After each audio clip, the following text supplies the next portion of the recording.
ही जी गाडी तुम्हाला दिसते ना, ही गाडी माझ्याकडे 5 वर्षांपासून आहे. I have this car for 5 years.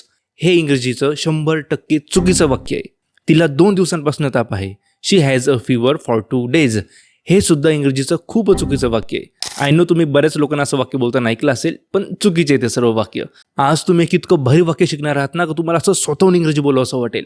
आपण हॅज हॅवचे इंग्रजीमधले सर्व युजेस शिकत आहोत आणि हा आहे याचा पार्ट 3. मागच्या पार्टमध्ये आपण ऋतिक रोशनला 11 बोटं आहेत, तिला ताप आहे, त्याच्याकडे ॲपलचा मोबाईल आहे, असे वाक्य इंग्रजीत बनवायला शिकलो.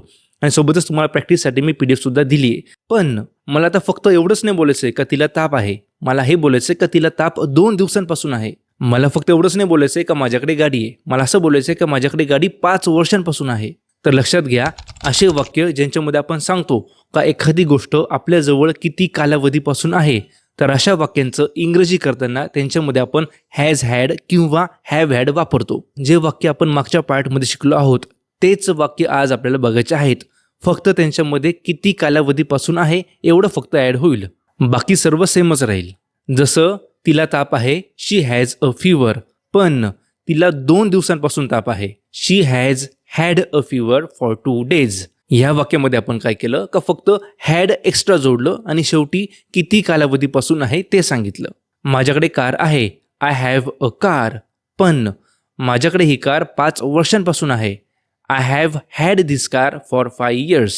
याच्यामध्ये सुद्धा आपण काय केलं का हॅड एक्स्ट्रा जोडलं आणि शेवटी किती कालावधीपासून आहे ते सांगितलं. राजूकडे ॲपलचा मोबाईल आहे. Raju has an Apple mobile. पण राजूकडे ॲपलचा मोबाईल 3 वर्षांपासून आहे. Raju has had an Apple mobile for 3 years. किती भारी वाटतात बरं असे वाक्य बोलायला का we have had many problems this week. I have had the same bike for many years. She has had this bike for 3 years. तुम्ही फक्त प्रॅक्टिस करा, मग बघा तुम्हाला सुद्धा अशी वाक्य बनवायला जमतील. तुम्हाला जर प्रॅक्टिससाठी एक्स्ट्रा वाक्य पाहिजे असतील ॲन्सरसह तर मला कॉमेंट्समध्ये सांगा, मी तुम्हाला वाक्य सेंड करेल. तुम्ही जर व्हॉट्सॲप चॅनल जॉईन केलं असेल तर तिथे मी लेसनच्या नोट्स, PDF आणि एक्स्ट्रा वाक्य ऑलरेडी शेअर केलेली आहेत. उद्यापासून आपण प्रेझेंट परफेक्ट टेन्स शिकणार आहोत. मी असेच कामाचे एज्युकेशनल व्हिडिओज बनवतो, म्हणून फॉलो आणि शेअर नक्की करा. थँक्यू.